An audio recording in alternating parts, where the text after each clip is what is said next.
President Muhammadu Buhari receives accolade over upgrade of Federal Medical Center to Federal Teaching Hospital, LOKOJA. Independent National Electoral Commission postpones governorship, state assembly elections to March 18th. House of Representatives members elect for AJAOKUTA and OKENE OGORI-MANGONGO Federal Constituency promise to live up to expectations.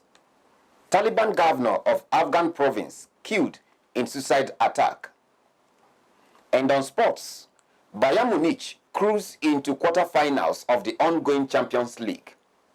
This is the MLC TV Global News, reaching you live from the city of LOKOJA, the confluent state of Nigeria.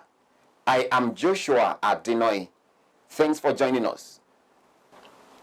President of the Federal Republic of Nigeria, Muhammadu Buhari, has been commended for upgrading the Federal Medical Center, FMC LOKOJA, to a Federal Teaching Hospital, LOKOJA.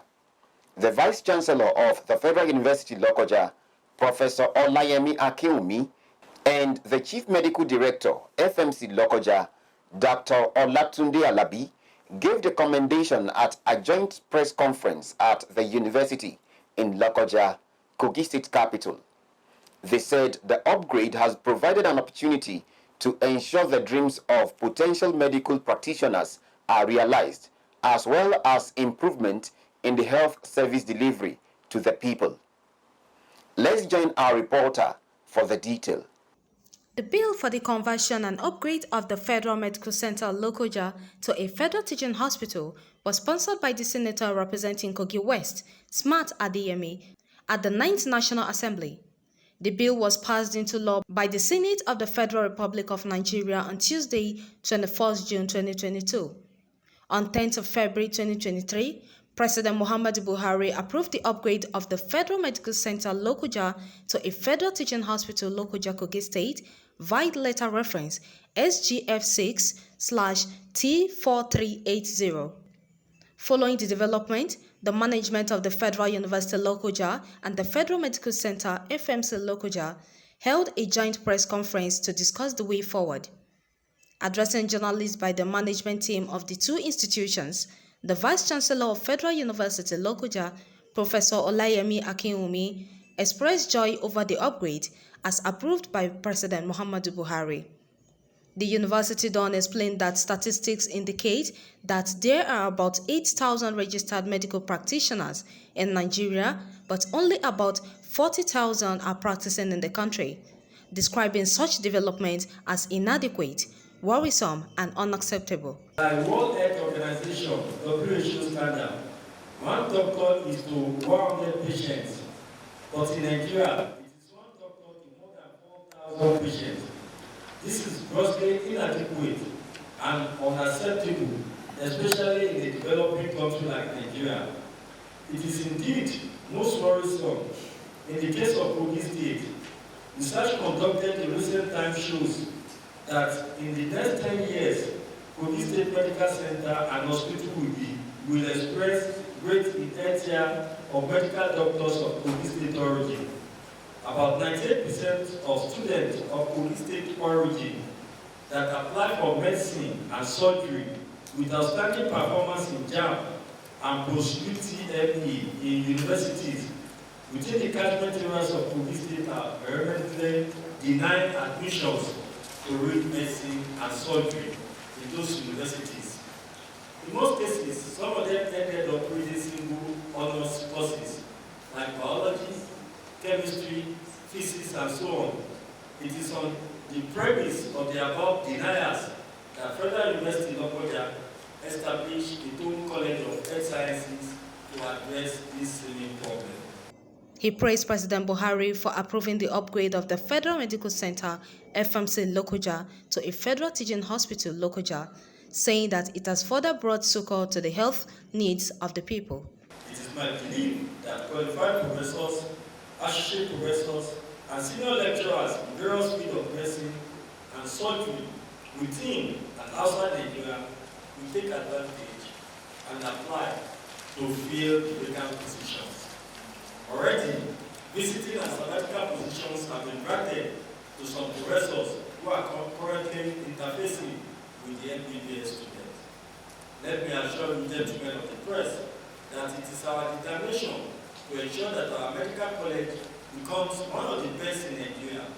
We are indeed posed to attract the best medical academics to the Federal University of LOKOJA, College of Health Sciences. I'm also aware of the competencies of the consultant at our new teaching hospital. The combination of these competencies and seasoned medical academics will no doubt produce all-round medical graduates that will fill the learning gap that exists in the health sector of not only Kogi State but Nigeria. Principal officers of Federal University LOKOJA, Medical Director and Management Staff of Federal Medical Center LOKOJA FMC, now Federal Teaching Hospital LOKOJA FTH, gentlemen of the press, ladies and gentlemen, I want to thank Almighty God for making our dream to have a teaching hospital in LOKOJA realized.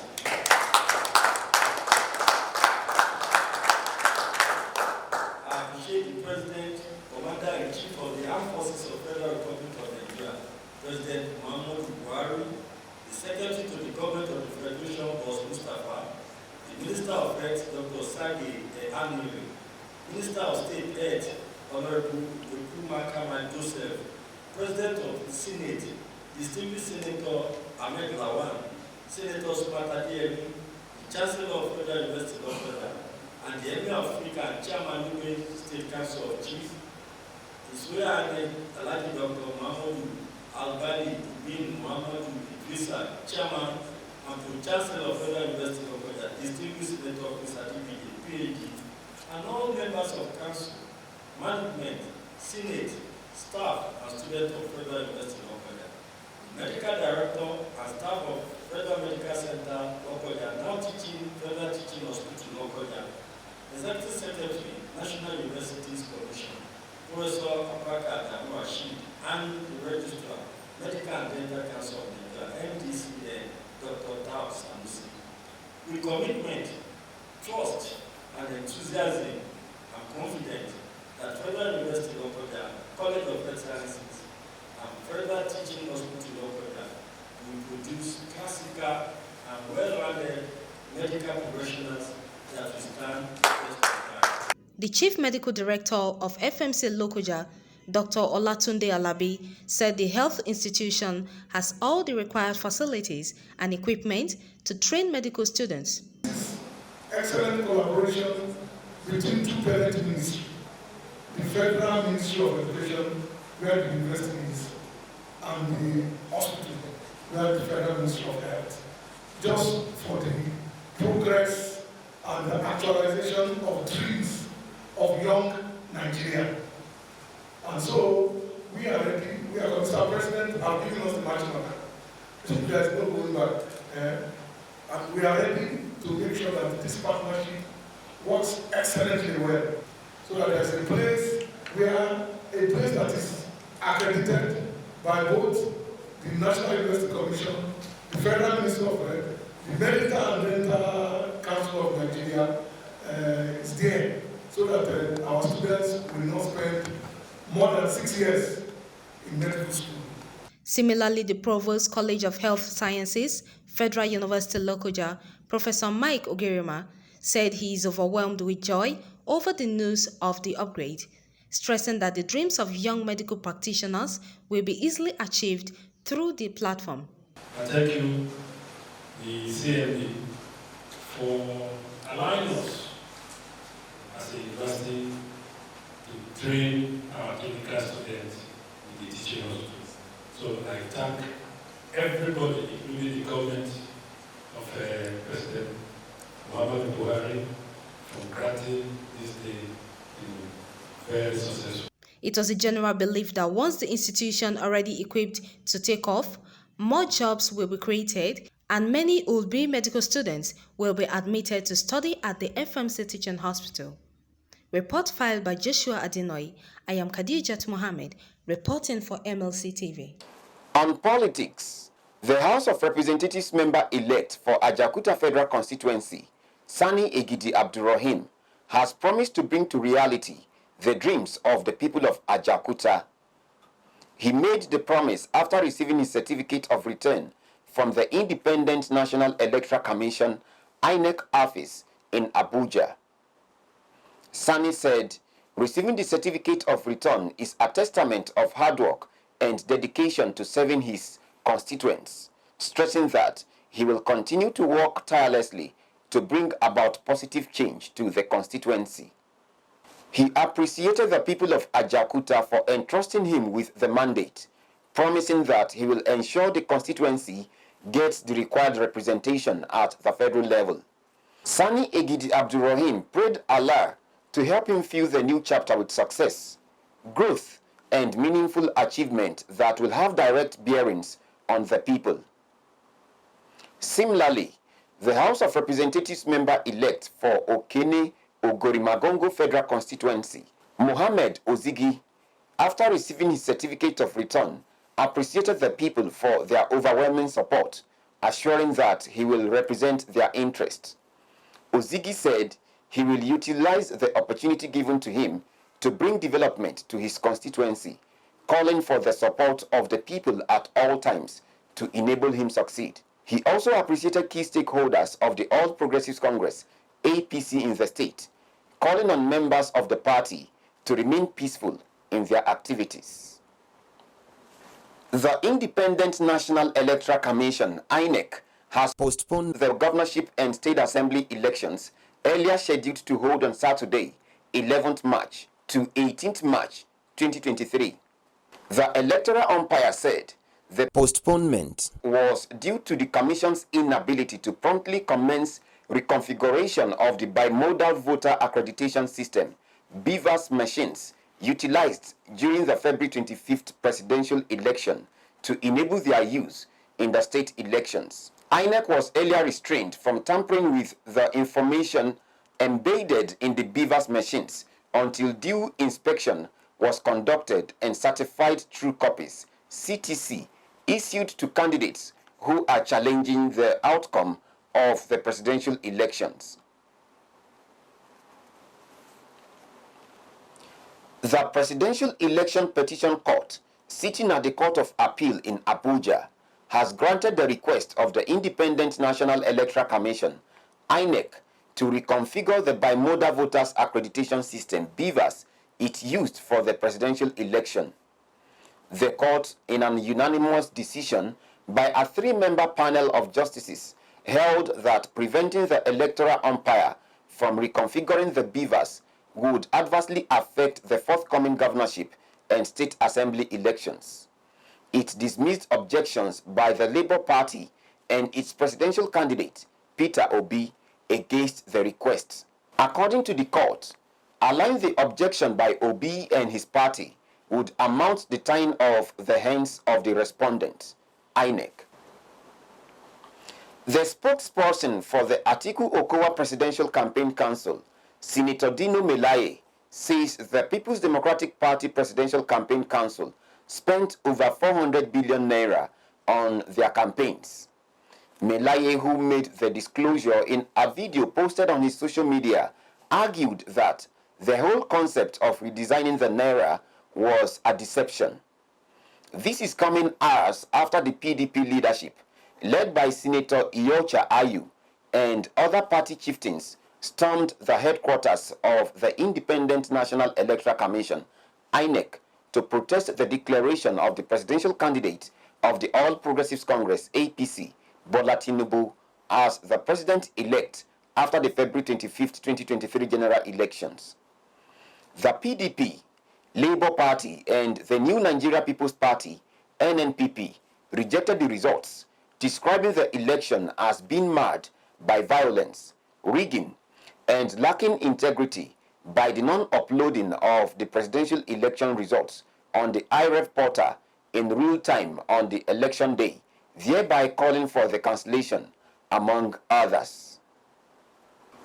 The Presidential Campaign Council, PCC, of the All Progressives Congress, APC, says there is no law making it mandatory for the Independent National Electoral Commission, INEC, to transmit electoral results via electronic means. Special Advisor on Media and Communications at the PCC, Dele Alake, made the declaration in Abuja at a news conference. Alake said the transmission of the election results was at the discretion of INEC, explaining that the Electoral Act 2022 does not contain any mandatory provision regarding the transmission of results online. The deputy governorship candidate of the African Democratic Party, ADP, in Abia State, Ifeoma Okoye-Thomas, says she has dumped the ADP for the Labour Party. Ifeoma, who disclosed this during an interactive session with journalists in Umuahia, said she has chosen at this time to declare for the Labour Party and the person of Oti because they have the same vision of changing the old narrative of Abia State. She explained that the mission is to ensure that people experience and get the dividends of democracy and become partakers in what belongs to Abia, not what they have gone through in the last couple of years. Ifeoma Okoye-Thomas said Abia people had suffered in all spheres because the state had been in the hands of incompetent leaders, stressing that with Oti at the helm of affairs, the state will witness positive change. We go on a short break. We'll be right back. The time as suggested in the motion. From 31st January to June 31st, 2023, say aye. Those against any, the ayes have it. Do you know what it takes to lead? Do you understand what is politics? Do you have issues concerning the way we play politics? Do you have reservations about some political mugu? Do you want to serve or be served? Do you want to contest? Do you want to occupy any political office or be in charge of your world? All this and many more are what we discuss right here in the political arena. A program where we trash and arrange, condemn and commend, celebrate and blame all that play out in politics. Do not be told. Join me, Warner Balagogo, every Saturday by 7 p.m. to throw more light on why we play politics the way we do and how we can play it better. Political Arena, building a government of the people and for the people. Don't miss it. Welcome back. The paramount ruler of Ife Kingdom, Oba Adeyeye Enito Ogunwusi Ojaja II, stepped out in company of his beautiful wives to celebrate the 2023 International Women's Day. The Oni of Ife, who took to his Instagram page to post pictures of his wives and others during the celebration, said women should be given equal honor and resources they need to achieve their potentials. He noted that without sacrifices, hard work, and invaluable effort of women, societies would have fractured, household cultures would have negatively impacted, and communities would have suffered. The Oni of Ife Kingdom described women as the engines and symbols of the country's economic growth, from house to house, community to community, adding that all lives thrive and flourish because of women. The Commandant General of the Nigeria Security and Civil Defense Corps, NSCDC, Ahmed Audi, has advocated for the use of technology in women's protection. Audi made the statement at the national headquarters of the NSCDC during an interactive session with some students from the Mercy Model School, Kuje, Abuja, through the gender unit of the Corps to mark the year 2023 International Women's Day with the theme, Digital Innovation and Technology for Gender Equality. He stated that the need to take action to improve women's rights and safety in the communities cannot be overemphasized, saying that violence and discrimination against women can destroy women's life and hold them back from playing active roles in the workplace, society, and the economy. The NSCDC Commandant General emphasized that as the world has tilted towards technology, the Corps is also not lagging behind as it has advanced in technology in the fight against gender-based violence with the creation of the school's Gender-Based Violence reporting application, SGBV app. He explained that the app will help in reporting rape, sex for grades, and cultism in schools. Lagos State government has commenced the release of impounded vehicles to their owners without payment of fines. The State Commissioner for Transportation, Frederick Oladinde, who made this known in Lagos State, said the exercise commenced last Saturday and is still ongoing, noting that the state government made the decision as a measure to ease the cash crunch on its citizens and as a result of the Central Bank of Nigeria's Naira redesign policy. The commissioner noted that vehicles that were impounded for minor traffic offenses would be released to their owners and fines waived. The United Nations Children Fund, UNICEF, has commenced the rehabilitation of flood victims in Anambra State.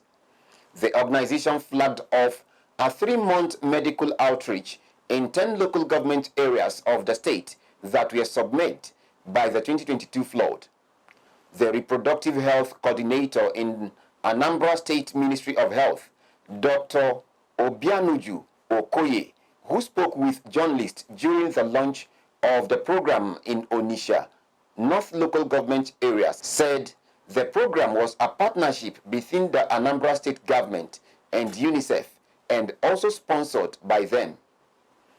Dr. Obianuju explained that it is an integrated approach where they will be checking and giving care to HIV, cervical cancer patients, diagnosing and treating victims of various ailments. Okoye said among the rural people that have been attended to, many were found to have peptic ulcer, malaria parasites, pains, hypertension, and diabetes. UNICEF had late last year paid an assessment visit to the flood-ravaged parts of the state and mapped out ways of assisting flood victims with medication, water projects, and toilet facilities. On crime, a Nigerian woman, Joy Jeff, who has been wanted in Italy since 2010, has been flown from Abuja back to Rome, where she has been sentenced to 13 years in prison for crimes including running a prostitution ring. In a statement, Italy's police explained that the 48-year-old was one of the few women on the country's most wanted list, describing her as a prominent figure in the Nigerian mafia. The extradition was facilitated by a treaty signed by Nigeria and Italy in 2020.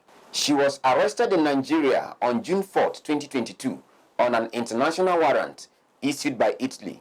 Italian investigators in the eastern city of Ancona said Joy Jeff played a leading role in the trafficking of women to Italy, Spain, and the Netherlands, where they were forced into prostitution by violence and threats. Meanwhile, an Italian police chief responsible for international coordination, Vittorio Rizzi, lamented that Africa has become a strategic location when looking for fugitives and fighting organized crimes. On the foreign scene, the Taliban governor of Afghanistan-Bak province, known for fighting against Islamic State jihadists, has been killed in a suicide attack at his office. The killing, which occurred a day after he met top government officials visiting from Kabul, makes Mohammed Dawood Muzamil one of the highest-ranking figures slain since the Taliban stormed back to power in 2021. Violence across Afghanistan has dramatically dropped since the Taliban seized control, but the security situation has again reduced, with the IS claiming several deadly attacks. Fiji's former Prime Minister, Frank Bainimarama, is due to appear in court to face a charge of abuse of office months after an election removed him from power.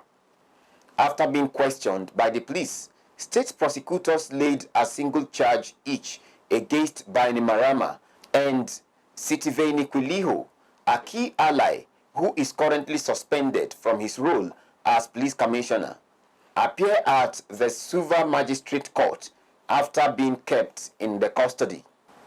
It was alleged that Bainimarama and Quiliho quashed a police investigation. While the exact nature of the investigation was not disclosed, the charges relate to the activities of former staff member of Fiji's University of the South Pacific in July 2019. Let's join Jonah Malik for the sports update.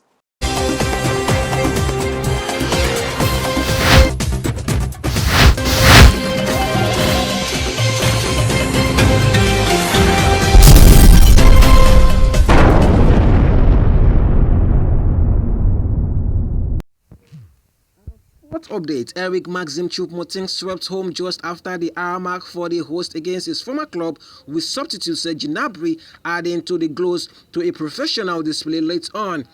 PSG have now been eliminated from the competition at this stage in 5 of their previous 7 campaigns, and this represented another dismal failure for the League One leaders and their under-pressure head coach, Christophe Galtier. Despite boasting a collection of stars, the Parisians not only failed to score over 2 legs, but were saved the embarrassment of a 4-5 goals aggregate defeat by VAR decision and offside flag rolling out an earlier Choupo-Moting's header and Sadio Mane's stoppage time effort. 6-time European champion Bayern Munich had begun the evening nervously defending a 1-goal first leg lead and guiding against the dual threat posed by Kylian Mbappe and Lionel Messi. However, while PSG star forward line sporadically threatened early on, neither was given the time or space to inflict any damage on a disciplined and efficient Bayern side, who ran out comfortable winners. The only major concern for the German champions arrived in the first period and was entirely self-inflicted. Goalkeeper Jan Sommer, who was caught in possession by Akif Hakimi, presented visiting midfielder Vitinha with an open goal, but defender Matthias de Ligt made a superb sliding intervention for the home side. The draw for the last 8 of the competition takes place on 17th March in Nyon, Switzerland. Still on sports, the final day for the 2022-2023 Women's Super League season had been brought forward by 1 day, the FA has confirmed. The concluding day of the campaign will now take place on Saturday, May 27 instead of the originally scheduled Sunday, May 28, with all games kicking off at 3 p.m. As a result, the WSL fixtures will no longer clash with the final day of the Men's Premier League season, which ends on May 28, with all fixtures kicking off simultaneously at 4:30 p.m. All WSL matches will kick off simultaneously at 3 p.m. on Saturday, May 27. Kelly Simon, director of the Women's Professional Games, said this has unquestionably been their biggest season ever across the Barclays Women's Super League and the Barclays Women's Championship, and she has no doubt the next few months are going to be even more exciting. It's been a thrilling season so far, and they have seen some incredible matches. The end of the campaign is an important moment for them to recognize all that has been achieved over the season, so they cannot wait to see how it plays out and who they are celebrating and commiserating come the end of May. And that's sports update on MLC TV News. I am Ali Jonah reporting. Back to Akasta for more stories.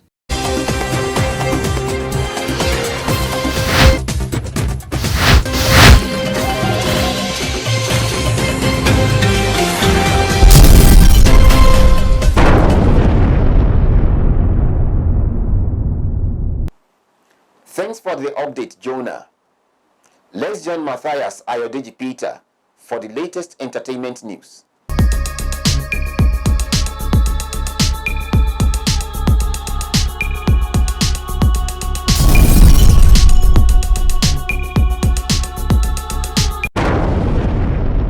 On our entertainment news, women around the world were celebrated on 9th March 2023, which is preserved as International Women's Day.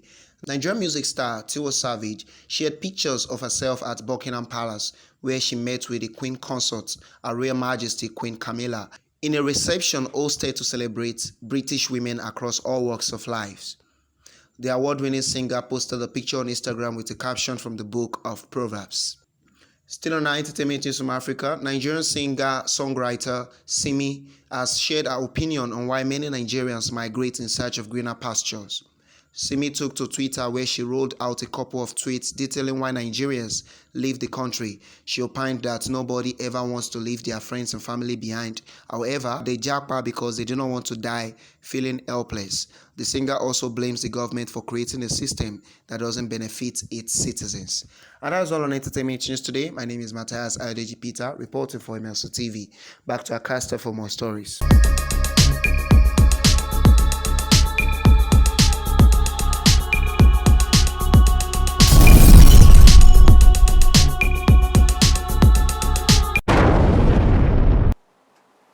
Thank you, Matthias. 6 people were reported dead, while several others injured in an accident involving a train and BRT bus conveying Lagos State staff in Ikeja, Lagos at the wee hours of Thursday. According to reports, the accident occurred at the popular PWD railway crossing at Ladipo bus stop along the Lagos-AJAOKUTA expressway. The bus, which was coming from Ikotun in Alimosho local government area, was less than a kilometer to its destination in Ikeja when the accident occurred. Online footage of the accident shows eyewitnesses trying to rescue some of the trapped passengers.